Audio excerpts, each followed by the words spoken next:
che si chiama esattamente Paolo Conti, nato a Riccione, 1 aprile del 1950, di ruolo portiere. Già da adolescente manifesta la passione per il ruolo di portiere, muovendo i primi passi della carriera nel Riccione, Modena, Arezzo in Serie B. La svolta della sua carriera è legata al passaggio alla Roma, nella quale si alterna inizialmente al titolare Ginulfi. Ce l'hai Ginulfi? Ce l'ho. Per poi diventare titolare stabile. In nazionale è secondo di Dino Zoff, lì l'abbiamo visto da Fazio. Colleziona 7 presenze e la convocazione per il mondiale del 78. Grandissimo mondiale. Sì, no? grandissimo mondiale. Le sue caratteristiche sono la freddezza e la sicurezza tra i pali, il tempismo e la precisione nelle prese. Durante il periodo romano, nella stagione 74-75, è il portiere meno battuto del campionato, qui ci vuole un applauso, concedendo solo 15 reti. Bravo! Precede Dino Zoff e Pietro Carmignani, battuti quell'anno 19 volte. Dopo la Roma prosegue la carriera in Serie B con il Verona, con la Sampdoria, con cui ottiene la promozione della massima serie, e il Bari in Serie C1. Anzi, ti saluta anche Alessandro Scanziani, che hai condiviso per una stanza d'albergo. Torna in Serie A nella stagione 1984-85 indossando la maglia della Fiorentina come riserva, prima di Giovanni Galli e poi di Marco Landucci, fino alla chiusura della carriera nel 1988. Ha complessivamente totalizzato 193 presenze in Serie A, oggi è un procuratore. Paolo Conti, sei in diretta, pronto? Buongiorno a tutti, buongiorno, grazie per questa presentazione. È la scheda, è la scheda. Mi fate sentire importante. Ah no, è la realtà. Ragazzi, guarda, io di solito ce l'ho un po', no? Con i calciatori mi piace, come dire, un pochino prendermela direttamente, è anche il bello. Però, francamente, secondo me, quando uno arriva a giocare in Serie A, ragazzi, basta. Chiuso.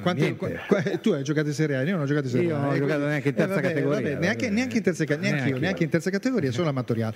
Paolo e oltretutto gioco nel suo ruolo. Gioca nel suo ruolo, portiere, mannaggia, 2 settimane fa abbiamo fatto la solitudine dei numeri 1, no? Quindi potevamo saperlo prima, ci potevamo. Però sentire. adesso che sappiamo che fa anche il procuratore, next time, però ha detto che vuole dedicarsi di più alla famiglia e ai nipotini. Allora, qui di fronte abbiamo Gianni Bellini, grazie innanzitutto per essere intervenuto. Quindi Gianni Bellini lo conosci, giusto? Sì, accidente, benissimo. Ciao Paolo, ciao. Ecco, quindi vi siete conosciuti recentemente, no? Alla mostra di Cattolica, giusto? O li conoscevate già precedentemente? Sì, la mostra di Cattolica, sì. Ecco, benissimo. Allora. Lui nel campo è il numero 1, voglio dire, nel suo... È un fuoriclasse in assoluto. È un fuoriclasse in assoluto, infatti lo stiamo celebrando giustamente qui a Radio Milan Inter. Allora, il rapporto con le figurine, cosa succedeva quando arrivava la Panini? Vi radunava tutta la rosa, si trovava il giusto set per fare la fotografia, giusto? Raccontaci un po' come poteva essere l'emozione delle fotografie, per esempio in quel primo momento, che dopo quello era importante anche pettinarsi bene, perché dopo rimaneva ai posteri per tanti anni, no? Ecco, hai toccato proprio un punto centrale, perché quando arrivava la Panini si reagiva in maniera diversa, alcuno in maniera normale, disinvolta, come fosse un fatto di routine, altri invece si preparavano con la pettinatura, sì, la andavano dal barbiere, certo. Diciamo che era un modo di comunicare allora agli addori, che però ha fatto scuola, insomma, per cui l'immagine è diventata una cosa estremamente importante, allora si iniziava a valorizzare l'immagine. E come ti presentavi tu? Eri uno, diciamo, ti interessava realmente? Così com'ero, mi ricordi i baffoni, non avevo... mi ricordi i baffoni neri, ecco, venivano pettinati perché quelli rimanevano così come erano. Senti, ma poi in realtà, Paolo, la cosa era che in quegli anni, soprattutto all'inizio degli anni 70, credo, anche a metà degli anni 70, la televisione non era così presente, per cui io credo che la foto fosse veramente un contatto diretto con chi era dall'altra parte e non sapeva chi tu fossi, perché magari tante volte, a parte i tuoi tifosi che ti conoscevano, era più semplice probabilmente anche girare per strada a quell'epoca. Non so. Sì, assolutamente sì, era molto più facile fare il calciatore, devo dire, perché il ruolo era prettamente sportivo e la componente mediatica era irrilevante rispetto a quella sportiva. Quindi diciamo che si era conosciuti attraverso le fotografie, attraverso il Guerin Sportivo, che era un giornale che pubblicava una gran serie di immagini. e tra l'altro aveva una bellissima iniziativa che era per la nazionale dei belli e quella dei brutti, che si faceva sempre attraverso la fotografia. Sì. Scusa, era, devo dire, sì, prego, una cosa che piaceva molto e faceva molto discutere negli spogliatoi. E quindi la nazionale dei belli e la nazionale dei brutti, quindi non lo so, cioè la nazionale dei belli era presente sempre Francesco Morini, certo, algido, biondo per forza, atletico. Diciamo che c'era in quella dei brutti c'era Romeo Benetti, sì, sì, ma non gradiva, non gradiva, però guarda che Romeo Benetti è un grandissimo, qua si parla di figurine, ma lui, mi ricordo che all'epoca, quando ero ragazzo, non riuscivamo a capire come lui potesse essere un grandissimo allevatore di canarini. C'è uno che giocava a pallone, che faceva delle entrate che erano di quelle pazzesche, no? Una cosa incredibile. Cioè, il direttore dice di no, ma è vero, io me lo ricordo. No, forse verrà il direttore per spiegare l'aneddoto, allora mi smentirà, però era una cosa incredibile, perché all'epoca diceva come fa lui che fa quell'entrataccia, invece in qualche modo arriva il direttore dell'Apotecare e mi smentisce. Solo dire, confermavo, perché io sono stato a casa sua, ecco, lo conosco da diversi anni.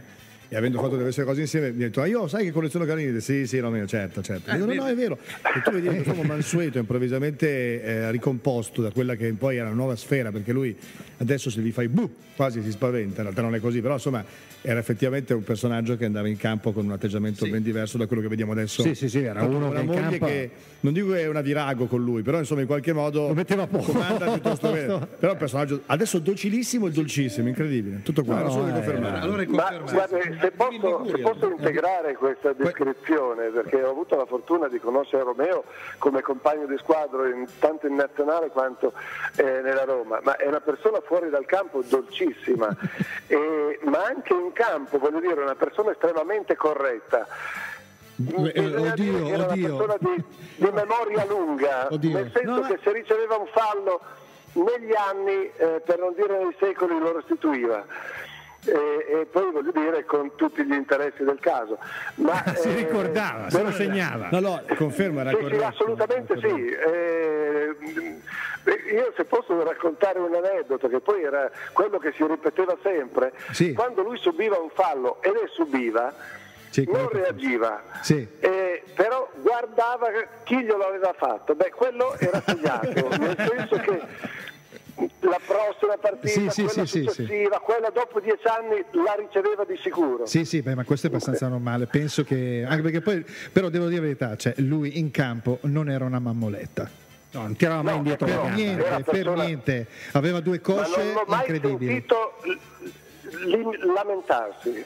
Dei falli che ha subito. Sì, è vero, perché lui dopo alla fine effettivamente lui prendeva per forza, quindi mi ricordo un suo gran gol da lontano in un 3-1 a San Siro dell'Inter, un tiro pazzesco, ha preso il 7, incredibile, era un grande giocatore indubbiamente, perché era una roccia nel Milan posto Lodetti che copriva le spalle a Rivera, no? Quindi, insomma, abbiamo parlato dell'aneddoto, abbiamo parlato del giocatore, parliamo di Paolo Conti che in teoria è procuratore, però non so, sta cambiando qualcosa. Basta, cominciamo a avere troppi capelli bianchi per cui insomma allora rallentiamo un attimino. Possiamo completare l'intervista con te. E qua a questo punto tiro in ballo Gabriele che è portiere, quindi se riuscite a fare una domanda, riesce a fare una domanda a Paolo Conti riguardo appunto il portiere, quelle cose che ci siamo detti 2 settimane fa, visto che ce l'abbiamo in diretta, quindi come possiamo... venirmi in mente, la prima cosa che mi viene in mente è, cioè il portiere, ma questo diciamolo anche magari per chi ci ascolta, per chi è ragazzino, no? Io quando gioco a calcio ho dei piccoli punti di riferimento e tu chiaramente ne hai molti di più, cioè tu riuscivi a capire esattamente dove eri nel momento in cui si sviluppava un'azione, cioè riuscivi ad avere perfettamente sott'occhio, diciamo, la tua porta, a sapere dove ti trovavi in quel momento, avevi dei punti di riferimento che magari guardavi, che potevano essere, il dischetto del rigore, il vertice dell'area piccola.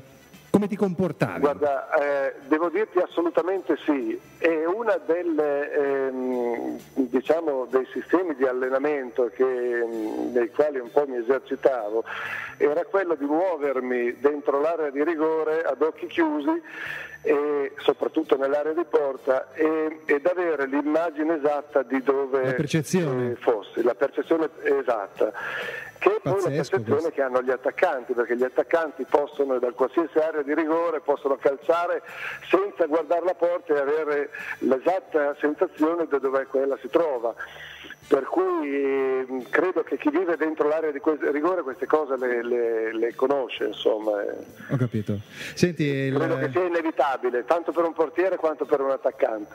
c'è stata l'intervista a Lamberto Boranga 2 settimane fa e gli abbiamo chiesto qual è stato l'avversario di cui si preoccupava maggiormente, no? E lui ha detto li odiavo tutti a livello sportivo, no? Perché quindi bisogna pensare anche a Lamberto Boranga, che è un personaggio, no? Molto simpatico, Bongo. ancora dei Bongo. Quindi tu hai un discorso di questo tipo da fare nei confronti, diciamo, di un calciatore in particolar modo, o una tipologia di attaccante che ti poteva mettere in difficoltà? Per esempio Barnip era molto preoccupato dei tiri ad effetto del 36 di piede di Palanca De Catanzaro. Quello l'ho sperimentato anch'io. Però devo dire che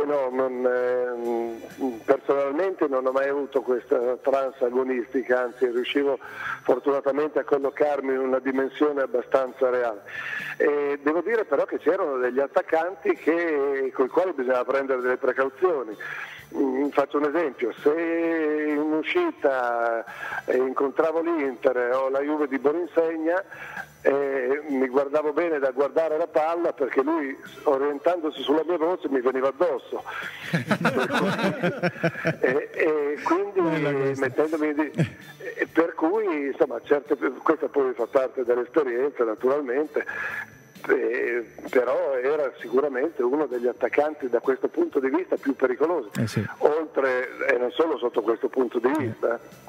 Fantastico, bellissimo. Bello. Bello, perché poi noi abbiamo una certa età, insomma, e quindi ricordare quei momenti lì è come riviverli indubbiamente. Non so i ragazzi di adesso ascoltando queste storie, ma credo che comunque sentir parlare percezione dell'area di gioco e tutte queste diciamo indicazioni che un portiere che ha raggiunto il livello professionista e poi è stato convocato anche al mondiale del 78, certo, no? non è che parli di pizza e fichi, comunque andare a un mondiale. Scusa, una cosa velocissima, Sì. detto visto che non ci ascolta nessuno, siamo in 4 qua, no?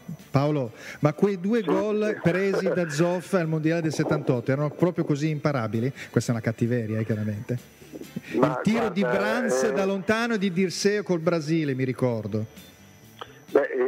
Sicuramente molto difficili, sicuramente non possono essere classificati come papere del portiere, come invece spesso sono state classificate. Sì. Certo, poi la definizione di imparabilità dipende molto dalla posizione nella quale il portiere si trova al momento del tiro, per cui in quel momento, nella condizione che si trovava Zoff, erano per lui assolutamente imparabili. Certo. Allora, prima di salutare, siamo quasi in chiusura, Paolo Conti, siccome ci ascoltano un po' da ovunque, devo dirti, ci hanno chiamato anche da Bari, abbiamo un nostro caro ascoltatore Nini che ti saluta, insomma ti ricorda addirittura sei rimasto nel cuore dei tifosi baresi, insomma, questo credo che sia bello. Devo dire che in quella città ho vissuto uno dei periodi più belli della mia vita dal punto di vista dell'amicizia, ma anche sportiva. Scusa un attimo, velocissimamente guardo Gianni Bellini per capire che annata era. In questo momento mi sfugge. No, vabbè, dai, andiamo avanti, dai. E allora cosa diceva? Sì, il Bari cosa ha detto il nostro amico? Di salutarlo caramente, insomma, che era rimasto nei cuori. Va bene, tifosi. Paolo, grazie. Speriamo di risentirci, perché veramente ogni volta che parliamo con persone di calcio, che poi lo fanno in una forma veramente tranquilla, noi andiamo in un brodo di giuggiole. Quindi se possiamo risentirci in futuro ti richiameremo molto volentieri. Grazie. Se sei molto gentile. Grazie a voi. Grazie Paolo, buona giornata e buon proseguimento. Grazie mille, ciao. Ciao Paolo, ciao.